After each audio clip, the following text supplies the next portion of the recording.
I heard the bell, which is a rare occurrence. I know we've got several folks with some ongoing things. On Monday of this week, I had the final CT scan for my little adventure that started back in August. And they said that my little visitor in my lung was completely gone. They said that was probably fairly consistent with an artifact from pneumonia. And I had pneumonia and didn't know it or something like that. But anyway, I got an all-clear signal and am much relieved about that. Worst case scenario where they're going to take it out. So since it's not there, they're not going to have to unzip me, which that's always one of my New Year's resolutions. Don't have surgery, because I've had my share. So thank you guys for your prayers and your interest and your concerns. I thought I'd share that with you. So as we continue to study discipleship, a couple of weeks ago we did the discipleship where Jesus basically defines it. By this shall all men know you're my disciples if you have love one for another. And in order to make that statement, Jesus does this phenomenal illustration. He washes the feet of the disciples. He, as the Lord and Master, gave them an example of service. He said, I've done to you, so you do to each other. And then this is the marker. This is the metric. This is how you measure whether or not you're my disciples. By this shall all men know you're my disciples, if you have love one for another. And that love, I think, encompasses or includes serving each other. So as we begin to coast out of this semester or this quarter and finish up our discipleship study, I wanted to spend a little time talking about how disciples, individual disciples, serve. And as a springboard, and that's, I guess, is a term I made up, I don't know. Typically when I teach, I find a text and I stay in that text, and we do facts, concepts, applications. It's pretty unsophisticated. It's basically who, what, when, where, how much, how high, how many, who's writing it to, what was going on. Those are the facts. Define the words, and you must define the words as they were understood by the first century Christians, not superimposing a word in our culture. So once you understand your facts, then you have concepts, and the concepts lead to applications. Sometimes I start in a text that I use and then bounce over to another text. I call that a springboard text. Nobody wrote about that when I was in college, but that's what I use it for. So we'll start the discussion with a springboard text. Luke chapter 10. In verse 38. As Jesus and his disciples were on their way, he came to a village where a woman named Martha opened her home to him, and she had a sister called Mary who sat at the Lord's feet listening to what he said. If they haven't moved, typically we place Mary and Martha's house at Bethany. Bethany is on the backside of the Mount of Olives. So if you left Jerusalem and walked out of the temple on the southern end, and you go down into the Kidron Valley, you cross the Kidron Brook, you go up to the slopes of the Mount of Olives. On the bottom part of the Mount of Olives is the olive press, the Garden of Gethsemane. And then you get to the top of the Mount of Olives and go over the break, there's a little town of Bethany. It was within a Sabbath day's journey of Jerusalem, 3/4 of a mile. That's where he's at, assuming that they haven't moved, because we do get a location that Jesus is in Bethany when he's visiting Mary and Martha.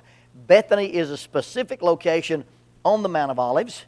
And so when you read that Jesus ascended from Bethany, or that you read that Jesus ascended from the Mount of Olives, yes. Mount of Olives is a general location. Bethany is a specific location. So he enters the home of Mary and Martha. Verse 40, but Martha was distracted with much serving. And she came to him and asked him, Lord, don't you care that my sister has left me to do the work all by myself? Tell her to help me. Martha, Martha, the Lord answered, you are worried and troubled about many things, But one thing is needed, and Mary has chosen what is better, and it will not be taken away from her. So you've got the visiting preacher. If the preacher comes to your house, what do you have to do? What? Cook chicken. I don't know if chicken was clean or unclean. But anyway, so yeah, you got to feed the preacher. That's the 9th commandment. Okay, thou shalt feed the preacher. So they're there, Jesus is there, and Martha is doing what she thinks she needs to do. Now, in very concrete 4th grade terms, what does she think she's doing? She thinks she's serving. And who does she think she's serving? I think I'm serving the Lord. Is her service to the Lord very fulfilling?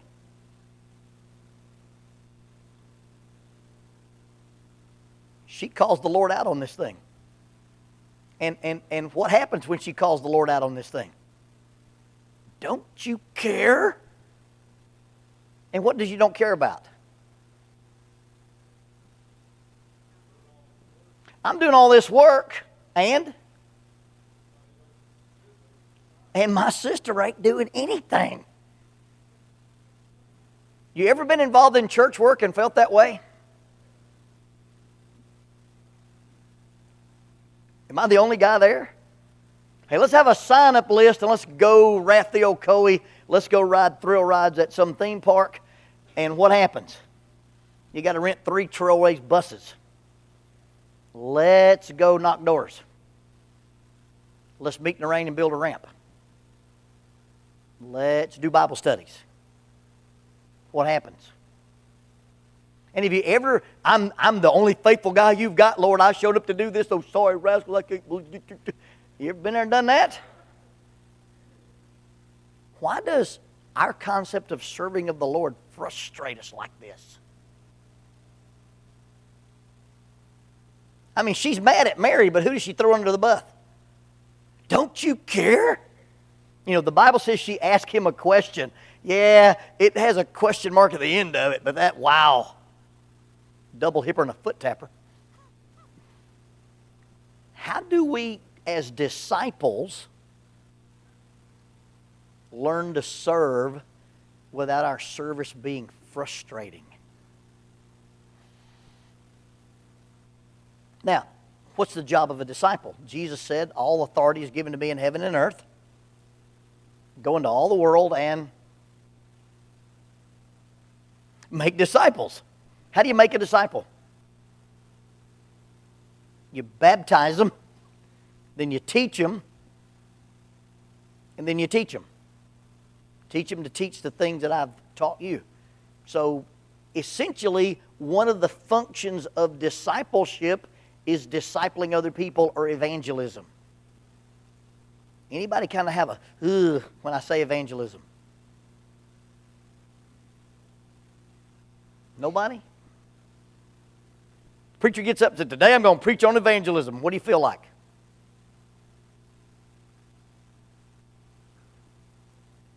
What's that? Sinking down in the pew. I'm going to hide. Okay, I'm going to raise my toes. I don't want him to volunteer me for a committee. Am I the only person? That's awkward. It's uncomfortable. And some people are really, really good at it. Some people are really, really gifted at it. And some people aren't.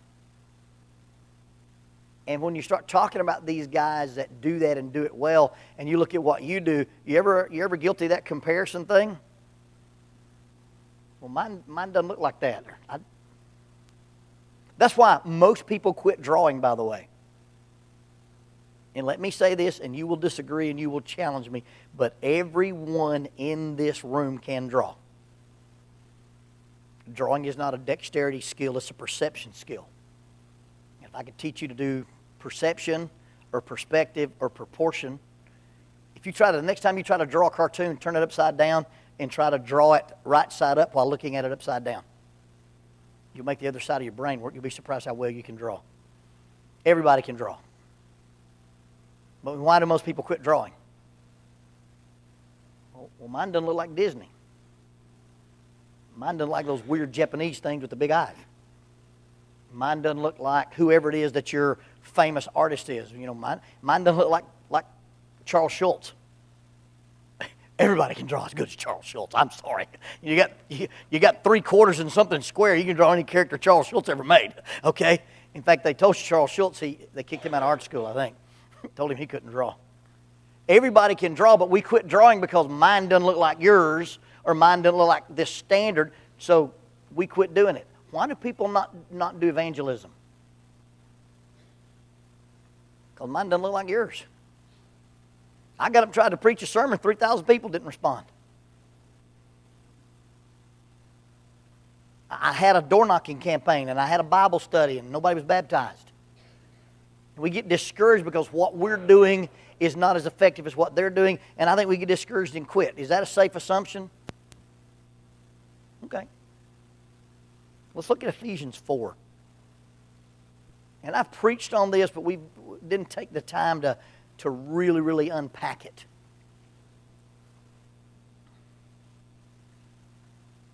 This is in the context of walking in unity.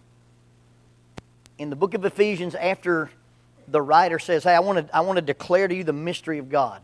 God had this plan, and the plan included the Gentiles. And God's plan was to bring everybody together. The cross is the plus sign of the universe. God and people together, and people and people together. And he says, and he prepared good works for you to walk in them. And then he says, I want you to walk different than the Gentiles. I want you to walk in love. I want you to walk in light. And he says, I want you to walk worthy. And in chapter 4, when he says walk worthy, it's really a lot about unity. Ephesians 4. As a prisoner of the Lord, I urge you to live a life worthy or walk worthy of the calling that you have been called. Be completely humble and gentle. Be patient, bearing with one another in love. Make every effort to keep the unity of the Spirit through the bond of peace. There's one body. There's one Spirit, just as you were called. One hope when you were called. One Lord, one faith, one baptism, one God and Father of all, who is above all and through all and in you all. He said, let me tell you what you have in common. If you're going to have unity, you're going to have to have these 7 ones.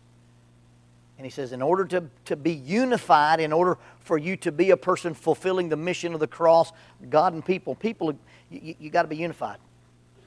And you've got to walk worthy of the gospel, and being worthy of your calling is that we're unified. We get along. And he's going to expound a little bit on unity, but hidden in that discussion is something super functional. But to each one of us, grace has been given as Christ apportioned it. This is why it said, when he ascended on high, he led captives in his train. Some versions say he led captivity captive. And he gave gifts to men. Now, what does he ascended mean, except that he also descended to a lower earthly regions? He who descended is the very one who ascended higher than all the heavens in order to fill the whole universe. So Paul says, even though we have unity, there's some diversity. He does this theme in 1 Corinthians 12. He does this theme in Romans 12. There's unity, but there's diversity. He says, and so when he led captivity captive, now that's a word picture that everybody in the first century is familiar with. What's he creating there when he said he led captivity captive? You ever seen a ticker tape parade? Remember when the footage of the soldiers coming home from the war? Your team wins the Super Bowl, your team wins the national championship, and you drive through town and you're on a big parade. The Roman soldiers did that. When a conquering Roman general had a great victory, he came downtown Main Street, Rome. And he would ride in the lead chariot, and behind him would be his soldiers, and then they would be all the things they had captured. Slaves, wagon loads of treasure, horses, camels, mules. And as this soldier would ride through the streets, he would hand out gifts to people. He might give something to just a citizen. He might give something to a senator. He might honor one of his soldiers. And so he's riding in this ticker-tape parade, and he's giving things out. If you look on the Arch of Titus, it's a big structure in Rome, there's a bas-relief carving. That means it's carved into the wall, but not into the wall. It sticks out from the wall. And it's a guy, and he's standing in a chariot. His foot's propped up, and he's holding a candlestick. It's the candlestick from the temple in Jerusalem. It's Titus. And we don't know if he was showing it off or he's about to hand it off. But it would not have been inconsistent with Romans for him to about to hand this candlestick from the temple of God to somebody. Okay? And so he gives this picture. When Jesus ascended on high, he led in his train captivity, death, hell, destruction. And while he did that, while he's the conquering general, he handed out gifts to people. Now, the only other time Paul uses this imagery is in 2 Corinthians, and he says, "Thanks be to God who always leads us in triumphant entry." And in that particular case, Paul views himself as a slave that's been captured and is being led by Jesus in victory. So Paul sees himself as the conquered slave in 2 Corinthians. And here he says, when he ascended on high, he led captivity captive. Now, you can't say he ascended unless he descended. And then when he descended, he ascended far above everything else. And he's either talking about the resurrection or the incarnation, or both. You can't have an ascension unless you've had a guy that came low. Now, either he means that Jesus died and was buried, descended into the lower parts of the earth, and then ascended, because the resurrection changes everything. It marks him as the supreme power in the universe. Or it may just be the incarnation, and as he lived here on earth, and then when he finished his earthly journey, he ascended back to God. But he is in this triumphant resurrection. He's ascended back to God, and on his way out, he gave gifts to men. Now, probably in this context, the gifts are spiritual. But the gifts have a function, and it's a service function. Verse 11, "It was he who gave some to be apostles, some to be prophets, some to be evangelists, some to be pastors, some to be teachers." So you got some pretty specific works here. An apostle, apostellion, is somebody who's commissioned to deliver a message. A prophet is either a foreteller or a forthteller. It either tells you this is going to happen or this is a message I got from God. So, if I ask Kevin to tell something to me for Glenn, to tell something to Glenn for me, Kevin's my prophet. Okay? So it can be a foreteller, I'm going to predict the future, or simply a forthteller. And then you have this word, evangelist. You ever see the old John Wayne movie, The Shootist? Okay, what's a shootist? A gunfighter, a shooter. What was John the Baptist? Oh, the John the Baptizer. What's an evangelist? The Greek word evangelion, evangelism, means good news. He's a good newsist. That's pretty cool. That's literally what the word means if you just translated it. Some of you are good newsists. Some of you are bad newsists, by the way. Eeyore. All right, so some of you are evangelists. Some of you are pastors. You take care of sheep. One of the Greek words there used for elders. And then some of you are didactikos. Some of you have the ability to teach. Now, why did God give those individual skill sets to people? There's some operational definitions we need to look at. He gave some to be apostles, some to be prophets, some to be evangelists, some to be pastors, some to be teachers. Verse 12, to do what? Okay, let's stay with to do what? To equip. Anybody got a different word than equip? Equip's what everybody's got? Okay, so he gave out these gifts to equip the saints for works of ministry for the edification of the body. Those are four things we've got to understand. Why did God give those skill sets to people? So that in order to equip the saints to do ministry for the edification of the body. So what does it mean to equip? Give tools. To prepare, my translation says. So have you ever tried to do a job with the wrong tools? Somebody somewhere makes an Allen nut that a wrench won't fit. They go, let's just raise the die 1/2 of a millimeter. And you have to find those little hex-in wrenches. And there's not one on the planet that'll fit it. I've got one of those at my house. You drill it out with a special tool and put a different, anyway.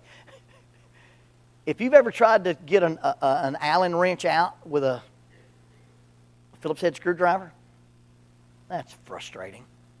If you've ever tried to change a tire without a lug wrench, lots of crazy stuff there. If you've ever tried to do a job without the proper tools, it's miserable.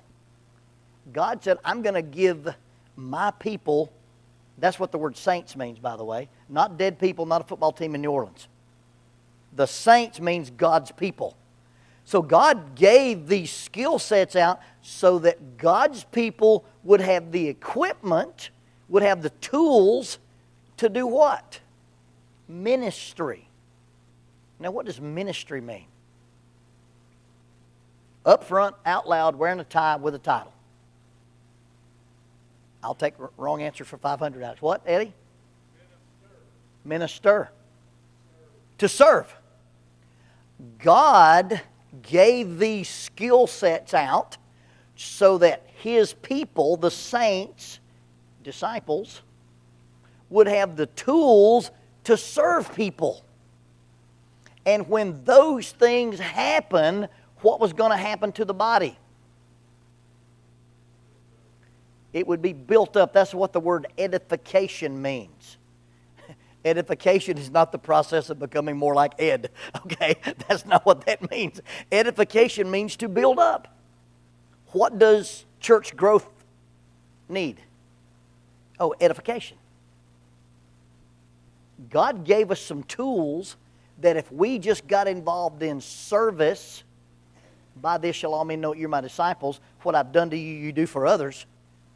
Ultimate example, if I'm washing your feet, I'm showing you what a servant I can be. When we learn to serve, the body grows. Now, it's interesting that sometimes we've said that the body grows and we call growth swelling. Not always. It's not always a bad thing, but it's not always a good thing either.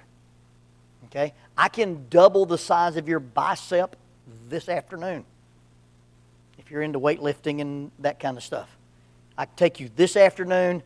It'd be hard this afternoon, but we could get it done probably by midnight.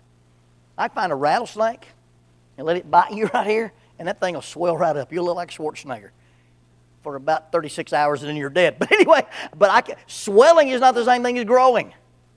And a lot of churches have had programs and gimmicks and things to swell and not grow.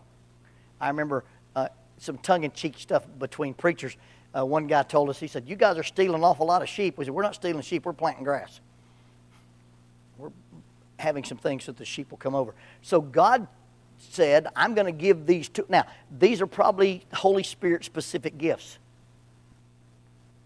But could we extrapolate that? Why are you good at math? Why are you a good encourager? Why is this teenage boy good at athletics?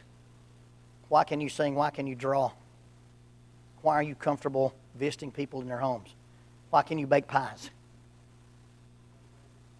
It's interesting that God gave you a skill set. And if you'll simply use that skill set to serve others, something will happen to the body. What will happen to the body? It'll grow. Evangelism, edification, discipleship, disciples making other disciples. And that's really, really interesting. Because a lot of times we feel inadequate in our service. I challenge you sometime to revisit my lesson on David. And remember that in Psalm 78, it said, and God took him from the sheepfolds and following the lambs that had ewes and let him shepherd his people Jacob. And he shepherded them with the skills of his hands and the integrity of his heart. God didn't take a shepherd boy and turn him into a king. God took a shepherd boy and let him shepherd a nation. Because David shepherded the inconsequential sheep with skill and integrity, he used his shepherd's skills and his shepherd's tools to fight a giant and kill him. And if you'll do that job that you've got, whether you're a computer programmer, you work on the arsenal, you're a farmer, or you're just a housewife, if you'll use that with skill and integrity, God will give it kingdom implications. When Jesus says, "Go ye," that Greek word is an aorist participle. It's a continuing action Greek word. It literally should be translated, "as you are going about to make disciples." The process of making other disciples is not for me to put my job on hold and fly somewhere and spend 2 weeks there. There's nothing wrong with that. But the real process of discipleship is the houses that I jog by, the place I buy my groceries for my kids to go to school, the place I pump my gas, the little girl who brings my food to me every day at the same restaurant. I don't know if you're like me, I eat the same restaurant all the time. About 3 times a week, I'm at the Chinese place in the mall. Teriyaki chicken, white rice, no vegetables. You don't want vegetables? I don't want vegetables. My wife's not here. Jackie meets me at the mall. Standing in line. Little girl behind the counter says, "How are you?" "I'm good." "Is this your wife?" "Yeah, she put vegetables on my plate." Hooked me straight. Good stuff. Jackie's probably watching. Anyway. But your evangelism, your discipleship isn't stop what you're doing and go do this. It's part of what you're doing. That's being a disciple as you're going about. Now, some really cool things happen if I take the things I'm good at and you take the things you're good at and you use it to serve other people so that the body will grow. Look what happens.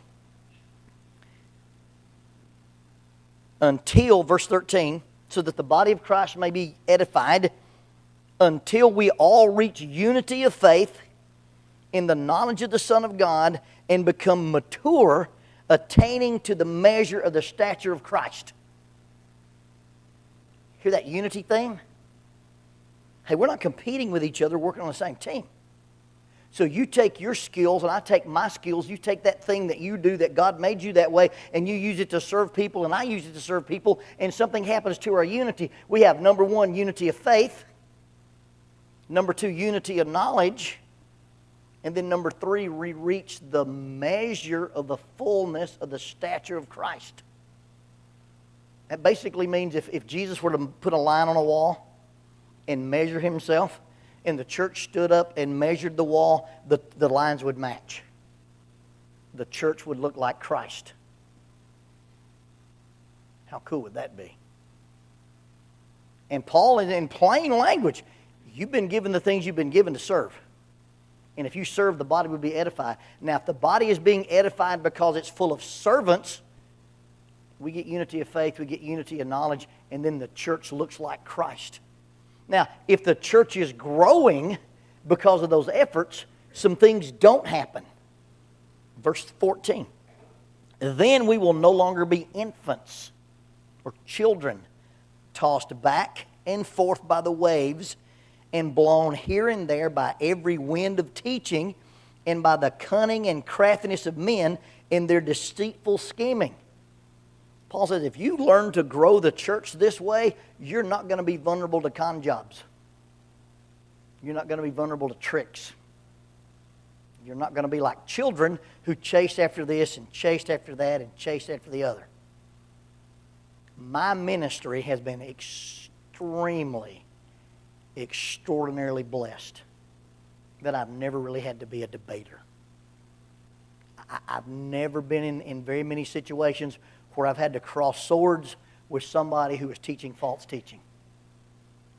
My ministry, for the most part, instead of talking about why we're better than this, we just get to talk about being better. And my ministry has been able to be, instead of talking about why we're different from them, we get to be more like Christ.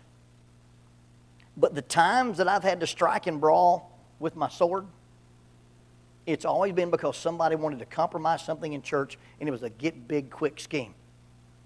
Hey, let's just compromise on this and we'll have more people. Let's change this about the pattern of worship and we'll have more people. Let's do this innovation, and it's really kind of a compromise on our doctrine.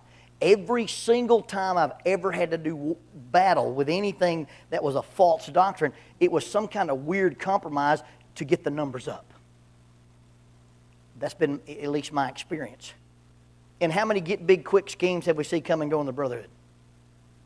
Do this, buy this, have one of these, start this special thing, and what will happen to you? Hey, don't buy that machine on TV. Don't buy that supplement on the internet. If you won't do push-ups in your living room, you won't go to the gym. And if you won't do push-ups in your living room, you won't get on the machine. It ends up hanging clothes on it. Trust me, there's machines at my house. But I do push-ups. But we get sucked into, hey, have one of these and start one of those. The multiplying ministries movement, the Boston movement, the let's compromise on marriage, divorce, and remarriage. Let's do the cheap grace movement. All those things were sellouts so the church could get bigger quicker. And Paul says, if you're doing your job and I'm doing my job and we're serving people, the church is going to grow. And if the church is growing because of that kind of effort, unity of faith, unity of knowledge, we look like Jesus, and we're not going to be vulnerable like children are to cheap magic tricks. I'm a phenomenal magician if you're younger than 6. I can astound and amaze you. And about the time you get around 7, you go, it's in your other hand. That's not real. Oh, I'm death-defying nearly if you're below the age of 6, but the rest of it, not very impressive. Children can be fooled. Mature people can't. And if I'm not insecure with my evangelism efforts, I'm serving in my community, at my job, in my neighborhood, my circle of influence. If I'm serving there, I'm not in competition with you, and I have to compare myself to you. I'm just doing my job. Now, you do your job, and I do my job, and our jobs overlap. And then when you talk about evangelizing the world, I evangelize my world. You evangelize your world, and I bet our worlds overlap. That's how you get global coverage if we all just do our jobs. Now, we're not going to be vulnerable to these get big, quick schemes. We're no longer infants. We're not tossed back and forth by cunning craftiness and the deceitful plotting of men. Instead, we speak the truth in love. We will in all things grow up into Him who is the head, that is Christ. When it comes time to talk about purity of doctrine, when it comes time to talk about pattern theology, when it comes time to talk about a valid versus an invalid hermeneutic, when it comes time to talk about the things that Scripture says and things that Scripture doesn't say, Paul says if you're secure in your service, then when it comes time to have those discussions, you speak the truth. But you speak the truth in love. And I have been involved and exposed to some people who are excellent at speaking truth. But it is an absolute dumpster fire to expect them to speak the truth in love. And they will tongue-in-cheek go, and I'm that old mean preacher that says, and what they mean is, yeah, I'm harsh and I'm rude, and I'm willing to confront people and run them off. The biblical principle of dealing with false teachers is one part reprove, rebuke. It is 2 parts. The servant of God must not quarrel, but be gentle to all, able to teach, in humility correcting those who are opposing him. Have nothing to do with foolish and stupid arguments, because they cause division. Paul says when it comes time to combat evil, you speak the truth, and you speak the truth in love. Now, as a personal observation, and that's it. When I see males act very aggressive, that tells me that person is very insecure. You tell your children when you go to school and there's a guy there that acts like he's tough, he's scared. He's got a little problem being out of mom's skirt, and so he's got to act like he's bad. A dog that barks and growls at you is trying to make you think he's mean when he's really just afraid. A dog that's going to attack you has already bit you. You go, hey, that dog bites. A dog that barks and growls probably doesn't bite. When we are insecure in what we teach, to the point that we've got to be mean and rude and condescending and volatile, it's not gospel. It's not good news. And in a little book I wrote called Cognitive Spiritual Development, I talk about some of these hyper responses things, and the monster you create will eat you. Every zealot becomes a martyr to his own cause.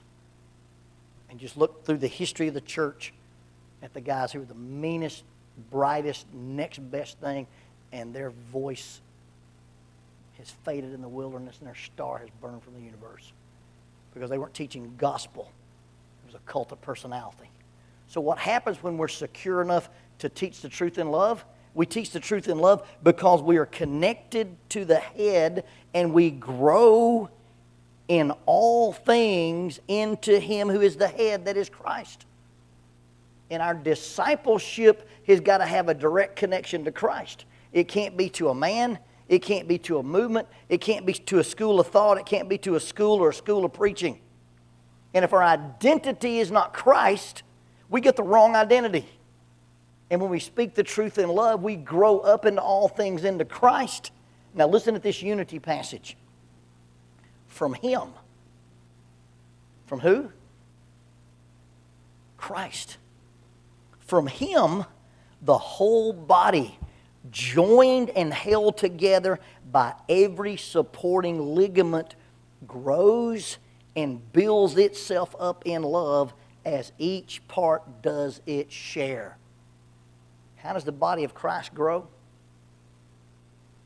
When we're connected to Christ and connected to each other, and when we all do our individual jobs based on our individual talents.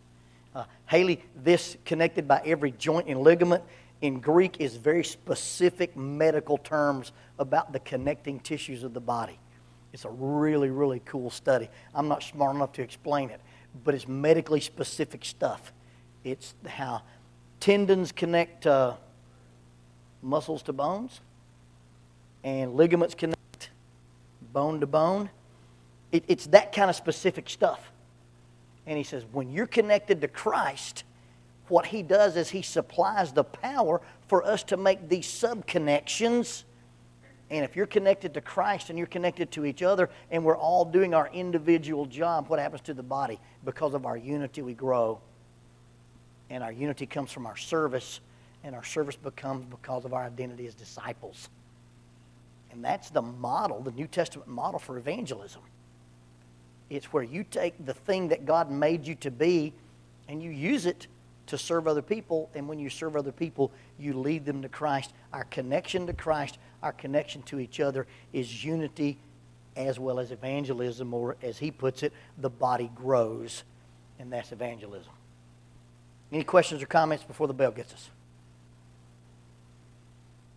Well, thank you guys very much for studying with me. Thank you for your comments and your questions.